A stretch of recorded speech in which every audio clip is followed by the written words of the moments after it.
Good morning students, online class में आपका स्वागत है।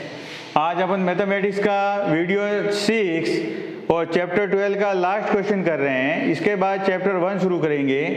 लास्ट क्वेश्चन ऐसा मैंने वो जो क्वेश्चन नंबर 3 करवाया था उसका जो लास्ट रीजन नंबर 3 था, थर्ड का जो तरीका था वही इस क्वेश्चन का है। फिर भी मैं कुछ बच्चों के प्रॉब्लम आ रहा है तो I am solving this question again. आप इसमें ध्यान दें। बहुत सारे बच्चे वीडियो नहीं देख रहे हैं, केवल पीडीएफ से होमवर्क कर रहे हैं। कईयों की तो नोटबुक आई नहीं है क्लास में, यहाँ पर स्कूल में को चेक करवाने के लिए। सब बच्चों को मैसेज दे दिया था कि सब बच्चे अपनी अपनी नोटबुक चेक कराओ। नोटबुक चेक करवाना सबके लिए बहुत इम्पोर्टेंट है। जो मार्क्स मिलेंगे वो on the basis of your work you complete in your notebook is the main thing. So keep in your mind this thing and get your notebook checked as early as possible. Now come to this question. अब इस question में आते हैं। Question क्या है? A field in the shape of A trapezium. एक field है trapezium का शेप का है। ट्रेपेजियम किसको कहते हैं? कोई भी quadrilateral, any quadrilateral having two sides parallel, ऐसा क्वाड्रिलेटरल जिसकी दो साइड पैरेलल हो उसको हम क्या कहते हैं? ट्रेपेजियम। देखो डायग्राम बनाता हूं। ये एक ट्रेपेजियम मैंने बनाया। क्या कह रहा? A field in the shape of A trapezium. जैसे एक फील्ड है, ये ट्रेपेजियम का शेप का है। Whose parallel sides are 25 metre and 10 metre. तो इसका मतलब ये कितना हुआ? 25 मीटर बड़ी वाली पैरेलल साइड से, ये जैसे दोनों पैरेलल है। और ये साइड कितनी हो रही है? 10 मीटर। दो non parallel sides are 14 metre and 13 metre. तो ये कितनी हुई? ये जैसे 14 मीटर, तो ये कितनी हुई? 13 मीटर। ये ए, ये बी, ये सी, ये डी। अब क्वेश्चन क्या कह रहा है? Find the area of field. इस फील्ड का एरिया निकालो। तो हमारे पास ऐसा कोई फॉर्मूला नहीं है, क्योंकि एरिया कब निकलता है? जब हमारे पास ट्रेपेजियम के जो पैरेलल साइड होती है उनके बीच का डिस्टेंस हो, मीन्स हाइट हो। डिस्टेंस बिटवीन अगर पैरेलल साइड हमारे पास हो तो हम निकाल सकते हैं। ये distance between parallel side perpendicular draw कर देते हैं और डिस्टेंस बिटवीन पैरेलल साइड होता है। तो इसके लिए मैं एक तरीका बनाता हूँ। ये 10 मीटर का है, तो ये ए टू बी कितना है? 25। इसमें 10 मीटर लेके मैं एक पॉइंट मार्क कर देता हूँ। ये 10 मीटर, तो ये 10 मीटर है। तो ये रिमेनिंग कितना हो जाएगा? 15 मीटर। रिमेनिंग 15 मीटर हो जाएगा। अब देखो ये दो साइड्स दोनों क्या है?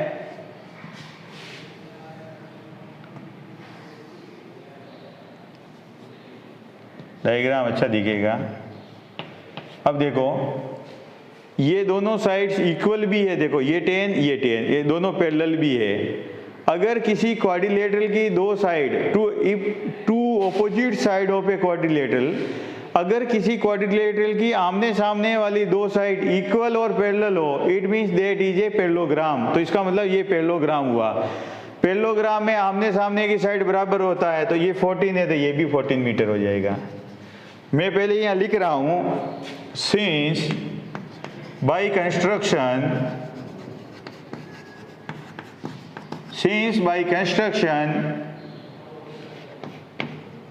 CD, इसको मैं E दे देता हूँ, इसको F दे देता हूँ। by construction AE parallel to DC and AE equal to DC।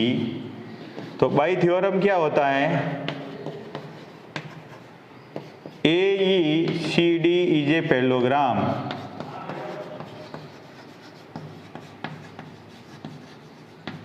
ये पैरेललोग्राम हो गया। तो ऑपोजिट साइड सेम होती तो AD equal to EC equal to 14 metre. ये हमारे पास आ गया। कहने का मीनिंग ये है कि ये जो ट्रायंगल है इसकी हमारे पास तीनों साइड आ गई। अब समझना आप क्वेश्चन को, ये ट्रायंगल की तीनों साइड आ गई तो मैं इस ट्रायंगल का एरिया निकाल सकता हूँ, इस ट्रायंगल का एरिया निकाल सकता हूँ हीरोन फॉर्मूले से। ट्रायंगल का एरिया आ जाएगा मेरे पास, तो मैं अगेन एरिया ऑफ ट्रायंगल लगाऊंगा और उसमें क्या लगाऊंगा, 1/2 बेस इंटू हाइट। ये वाला बेस और ये हाइट ले लेता हूँ और एरिया जो पहले आपने निकाला उसके इक्वल कर दूंगा तो ये हाइट आ जाएगा। यही हाइट इस पैरेललोग्राम के काम के आएगी। फिर हम ट्रेपेजियम का एरिया निकालेंगे, या तो दोनों डायग्राम का एरिया निकाल के जोड़ देना या पूरे का एक साथ निकाल लेंगे। अभी आगे देखो, सबसे पहले मैं ट्रायंगल ले लेता हूँ, ट्रायंगल EBC। इसमें अब 3 साइड है, एक होता है ये ले लो, दूसरी को B ले लो, तीसरी को C ले लो। 15, 13, 14।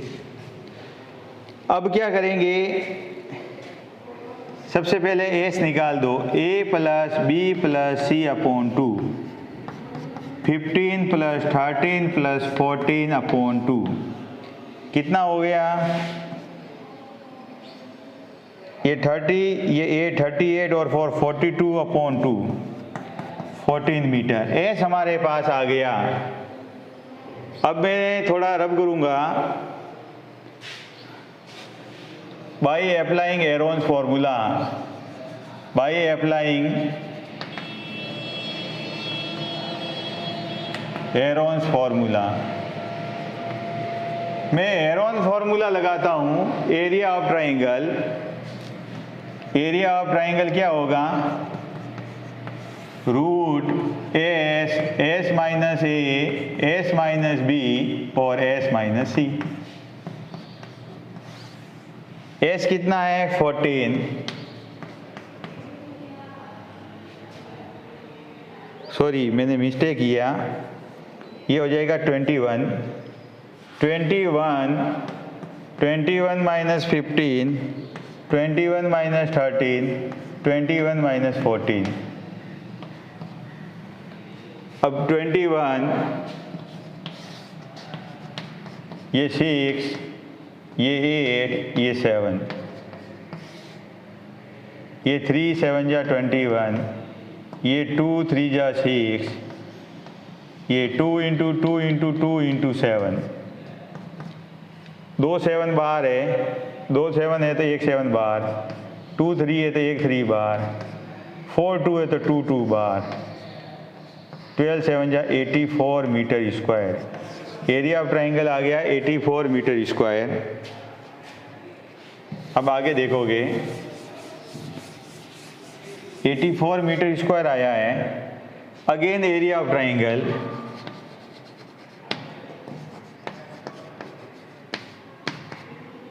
One upon 2 base EB into perpendicular CF। ये 84, 1/2, ये 15 है और CF निकालना है। 84 इंटू 2/15 इक्वल टू CF। तो CF कितना आ जाएगा, 84 इंटू 2 168, 15 1 जा 15, 15 3 जा 15 1 जा 11.2 मीटर। अब एरिया पैरेललोग्राम होता है बेस इंटू कोरोस्पोंडिंग हाइट, तो पैरेललोग्राम के लिए हाइट वो काम करेगी क्योंकि दोनों पैरेलल लाइन के बीच का डिस्टेंस, इसका हाइट और इसका हाइट सेम होगा। एरिया ऑफ पैरेललोग्राम, इसके बाद एरिया ऑफ पैरेललोग्राम निकालेंगे।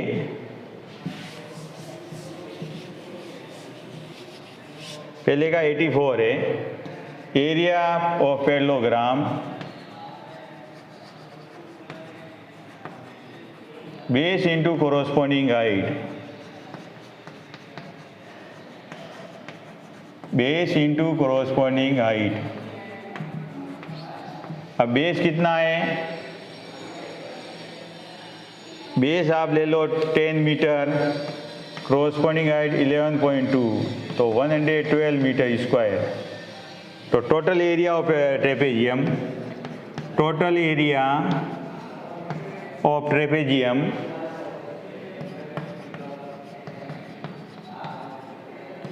84 इंटू 112, 196 मीटर स्क्वायर। इस प्रकार से ये एरिया निकालना है।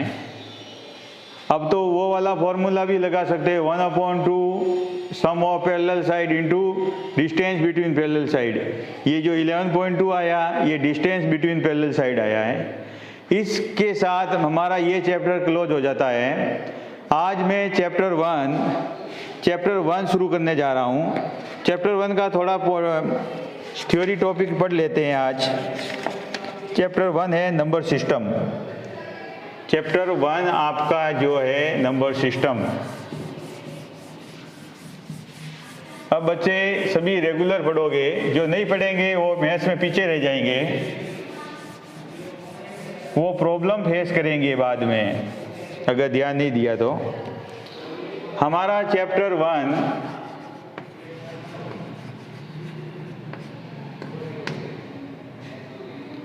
Number system.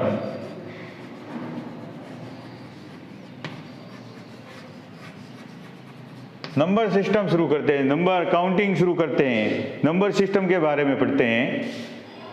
सबसे पहला क्वेश्चन यहाँ बनता है हमारे नंबर सिस्टम में कि जो नंबर्स बनते हैं, जैसे इंग्लिश में जो वर्ड्स और सेंटेंस कुछ भी बनता है with the help of letters, we use 26 letter to write any word or sentence like same if we have to make any number। अगर मुझे कुछ नंबर बनाना है तो I will use digits।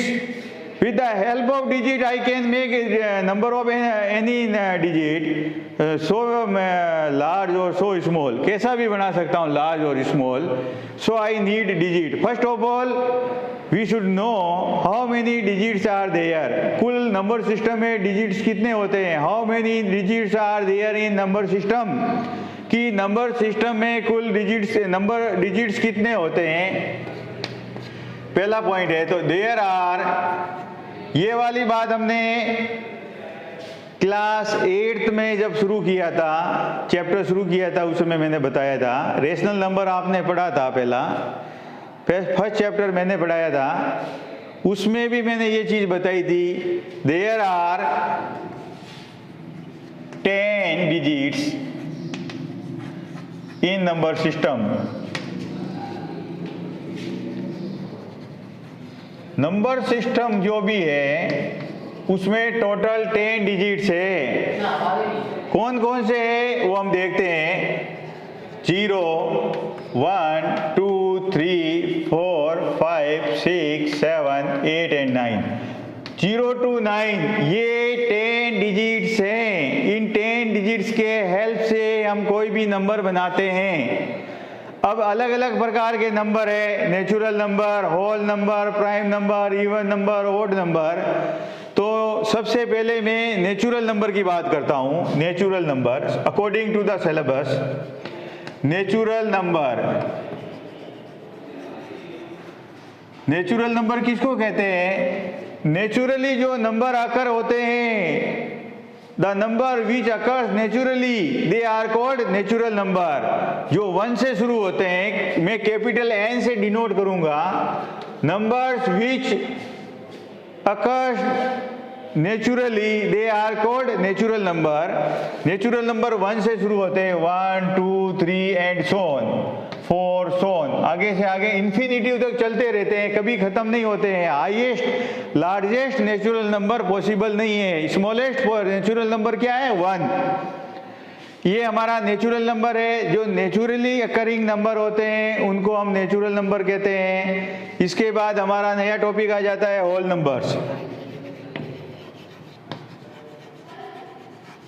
तो होल नंबर क्या होते हैं, W से डिनोट कर लो। Numbers begin from 0 to infinitive, 0, 1, 2, 3 and so on. 0, 1, 2, 3 and so on, इनको हम बोलेंगे होल नंबर्स। इन दोनों में क्या डिफरेंस है, ये सब के सब नंबर इसमें है, लेकिन ये सब के सब नंबर इसमें नहीं है। डिफरेंस में लिखता हूं, all the natural number are whole numbers. All the whole numbers are not natural. All the whole numbers are not natural.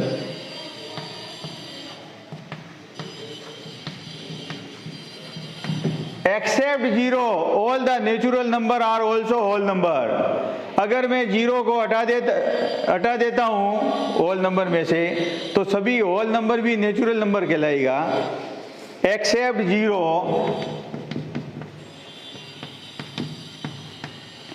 All the whole numbers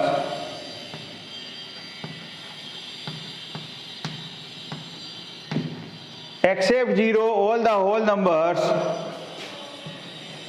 are natural numbers. इस प्रकार से ये नेचुरल नंबर, ये whole number हो जाते हैं। इसके बाद हमारा नेक्स्ट नंबर सिस्टम रहता है इंटीजर्स। इंटीजर्स के बारे में हम बहुत ज्ञान रखते हैं। कई बार क्या रहता है, we have to represent numbers in two type. कई बार हमको नंबर दो प्रकार से रिप्रेजेंट करने होते हैं, तो हम इंटीजर्स का यूज करते हैं। ये हम पढ़ चुके हैं, क्लास 6th में पढ़ा है, क्लास 7th में पढ़ा है, क्लास 8th में पढ़ा है, और अब आप आ गए हैं क्लास 9th में। ज़्यादा detail I will not take, ज़्यादा डिटेल में नहीं पढ़ाऊँगा। फिर भी अगर कोई बच्चा डिफ़िकल्टी फेस करता है तो पिछली क्लास वाला पढ़े, पिछली क्लास का लेसन पढ़े। You will learn about the integers. Integers का मैं शॉर्ट में समझाऊंगा। इंटीजर्स को जेड से डिनोट करेंगे। इंटीजर्स में क्या होता है, कई बार हमको कोई भी नंबरों को दो तरीके से रिप्रेजेंट करने पड़ते हैं। जैसे बैंक में कोई पैसा जमा करा रहा है, कोई पैसा विड्रॉ कर रहा है। डिपॉजिट कर रहा है तो प्लस, विड्रॉ कर रहा है तो माइनस। कहने का मतलब नंबर सिस्टम को दो साइन के साथ यूज करते हैं। हम नंबर सिस्टम पढ़े हैं, ये जीरो है, जीरो के इधर जैसे 1, ये 2, 3 राइट साइड में चल रहे हैं। इधर हमने ले लिया -1, -2। जीरो से भी कम वैल्यू बताना है तो जीरो से एक स्टेप कम बता रहे हैं तो 1 बता रहे हैं, लेकिन उसके साथ माइनस लगा रहे हैं। जीरो से हम आगे चल रहे हैं एक स्टेप, तो हम उसको +1 बता रहे हैं। और कोई भी साइन नहीं लगा रखा है, इसका मतलब वो पॉजिटिव है। जीरो होता है, इसका कोई साइन नहीं होता। ये इंटीजर बताने का तरीका है। डेफिनेशन क्या होता है, all the whole numbers including negative natural numbers. सभी होल नंबर्स और नेचुरल नंबर का नेगेटिव कर दो, आपको क्या मिलेगा, इंटीजर्स मिलेंगे। अब इंटीजर्स में ये लेफ्ट साइड है, ये राइट साइड है। जीरो का लेफ्ट साइड और जीरो का राइट साइड। जीरो का कोई साइन नहीं होता है। Zero is neither negative nor positive. Zero न तो पॉजिटिव होता है नो नेगेटिव होता है, कोई साइन नहीं होता है। Right side of zero all the positive integers lies. Zero के राइट साइड में सभी पॉजिटिव इंटीजर लाई करते हैं। Left side of zero all the negative integer lies,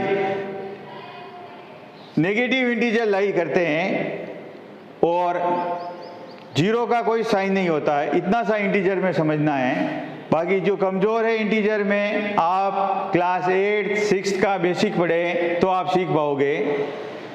इसके बाद हमारा नया टॉपिक आएगा जो आप पढ़ चुके हो नेचुरल नंबर के बारे में।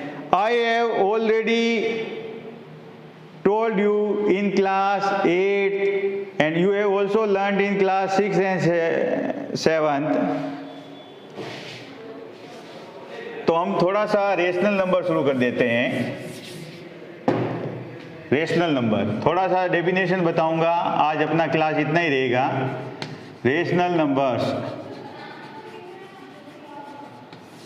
कोई भी नंबर को अपन पी और अपॉन क्यू फॉर्म में मीन्स फ्रैक्शन फॉर्म में लिखते हैं, जहां पी एक न्यूमरेटर है और क्यू डिनोमिनेटर है।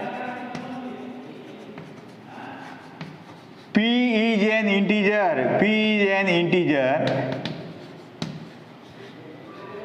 Q is also integer, Q is also an integer,